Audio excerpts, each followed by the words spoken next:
সজাই লোৱা সপোনবোৰ হেৰাই যোৱাৰ পিছত সপোন দেখিবলৈ মন নহয়, সাহস নোহোৱা হয়। এজন অসৎ বন্ধুতকৈ এটা বিষাক্ত সাপ বহুত ভাল, কাৰণ সাপটোৱে আপোনাক এবাৰ দংশন কৰিব, কিন্তু সেই অসৎ বন্ধুৱে আপোনাক বাৰে বাৰে দংশন কৰি থাকিব।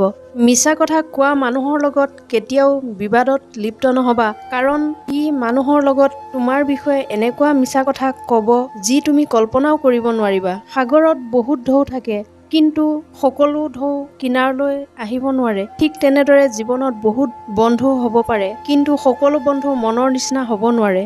শিক্ষিত ব্যক্তি অহংকাৰী হ'ব পাৰে, কিন্তু জ্ঞানী ব্যক্তি কেতিয়াও অহংকাৰী হ'ব নোৱাৰে, কিয়নো অহংকাৰী ব্যক্তি কেতিয়াও জ্ঞানী নহয়। জীৱনত এই 5টা বস্তু বিচাৰি পোৱা কঠিন। নিজৰ মন পচন্দৰ এজন মানুহ, সুন্দৰ এটা মন, দুখৰ ভাগিদাৰ। আচলতে পৃথিৱীত কোনেও ব্যস্ত নহয়। যিয়েই আপোনাক ব্যস্ততা দেখুৱাই সময় দিব নোৱাৰে, বুজি ল'ব তাৰ কাষত আপুনি মূল্যহীন।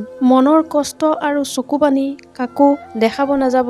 জীৱন সুখৰ নহ'লেও কাকো ক'বলৈ নাযাব, কাৰণ কষ্ট সকলোৱে দিব পাৰে, কিন্তু কষ্টৰ ভাগ কোনেও ল'ব নোৱাৰে। যিটো মানুহক তুমি হেৰুৱাব ভয় কৰিবা, এদিন সেই মানুহটোৱে হঠাৎ হেৰাই থাকিব।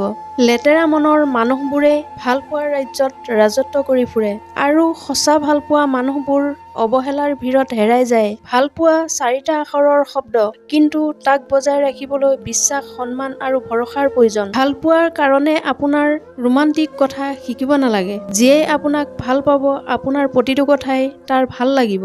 মুখৰ ভাষা যেতিয়া বন্ধ হৈ যায়, তেতিয়া চকু পানীয়ে কথা কয়, আৰু চকু পানী যেতিয়া শুকাই যায়, তেতিয়া কলিজাটো ভাঙি যায়, আৰু কলিজা যেতিয়া ভাঙি যায়, তেতিয়া জীয়াই থকাৰ ইচ্ছাও বিষাদত পৰিণত হৈ যায়।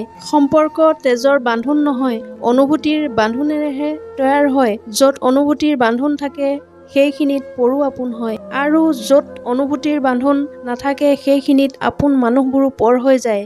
বৰষুণ শেষ হৈ গ'লে ছাতি হাতত থাকিলে যেনেদৰে বিৰক্ত লাগে, ঠিক তেনেদৰে কিছুমান মানুহৰ কাষত সিহঁতৰ স্বাৰ্থ শেষ হৈ গ'লে বাকী সকলোকে বিৰক্ত লাগে।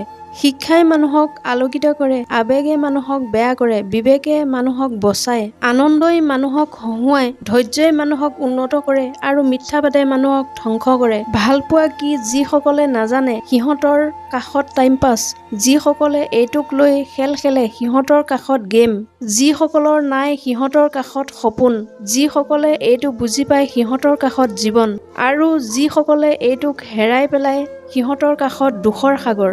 যাৰ লগত কথা পতাৰ অভ্যাসত পৰিণত হয়, তাৰ লগত এদিন কথা নাপাতিলে মন বেয়া হৈ যায়। মন ভঙাৰ শব্দ নহয় বুলিয়ে সকলোৱে সেই মনৰ দুখ অনুভৱ কৰিব নোৱাৰে। ছোৱালীবোৰৰ হাঁহি বহুত সুন্দৰ হয়, কাৰণ সিহঁতে মনৰ পৰা সুখী নহ'লে নাহাঁহে, আৰু ল'ৰাবোৰৰ কন্দাৰ বহুত দুখৰ হয়, কাৰণ সিহঁতে বেছি কষ্ট নাপালে নাকান্দে। যি সম্পৰ্কত সন্মান নাই, সেই সম্পৰ্কত দৰকাৰ নাই। বন্ধুসকল, ভিডিঅ'টো যদি ভাল লাগিছে, মোৰ চেনেলটো ছাবস্ক্ৰাইব কৰিবলৈ নাপাহৰিব। নতুন এটা ভিডিঅ' লৈ আপোনালোকৰ ওচৰলৈ আহি আছোঁ, তেতিয়ালৈকে আপোনালোকক ধন্যবাদ।